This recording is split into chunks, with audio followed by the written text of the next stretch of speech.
Oo, doon sa iba pwede.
Outsider nga, naliligo dyan.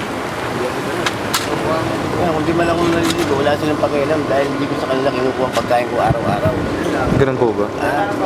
Kaya kung pipinta sa Manila, wala akong pakialam sa kanila.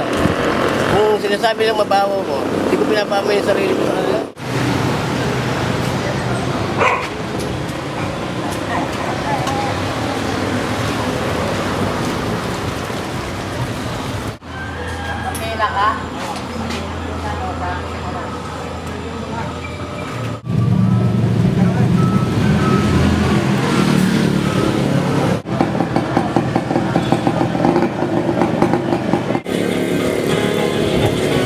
Saan po talaga kayo galing? Ba't po kayo pumunta dito para po talaga maghanap ng hanap buhay?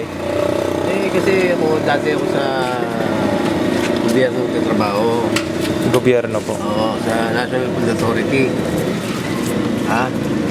Ngayon, sa sobrang layo ng pinapasukan ko, saka nagkaroon din ako ng problema doon. Hindi sa away personal problem na yan. Opo. Napunta ako rito dahil yung kapatid ko nga nakabili ng isang unit na motorsiklo. Motorsiklo? Ito, nakabili. Ako na nagmaneho. Ikaw na nagmaneho. Hanggang sa binili ko sa kapatid ko yun. Total, sabi ko, may anak man ako malayo sa akin. Kaya ayoko nang bumalik ko sa trabaho. Dahil pinagulpi ako. Ay, ganun? Nung taong mismo napangasawa ko. Yung magulang nung napangasawa ko. Magulang ng mapangasawa. Pero may anak ako doon. Ngayon, dalaga na. 15 anyos na. 16 anyos na kung tawag. Pinagulpi ako rin. Ngayon, parang ayoko nang bumalik para makalimutan ko yung para... Siyempre, Oo naman, sino naman? maalala ko yung hindi dapat maalala, di ba? Opo. Kaya nagtaga na ako mag-tricycle. Kaya ako napunta rito. Tsaka dito ako pinanganak. Nga lang, di ako dito lumaki sa Sampaloc. Sampaloc talaga.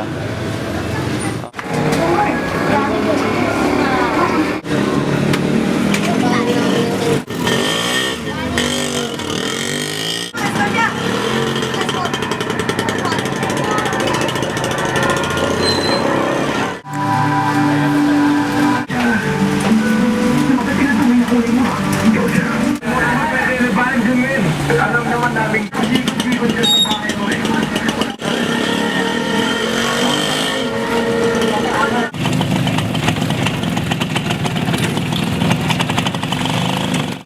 Pag may pasahero, hindi ako pwedeng gisingin. Nahihiya sila sa akin. Kaya ang ginagawa ko, dito ako natutulog sa may motor mismo, nakasandal ako dito sa belt. Opo. Para kapag Para nakita po kayo, gigisingin lang. Diretso pa rin yung biyahe ko. Ginigising nila ako pagka sasakay sila. Ganun ang ginagawa ko.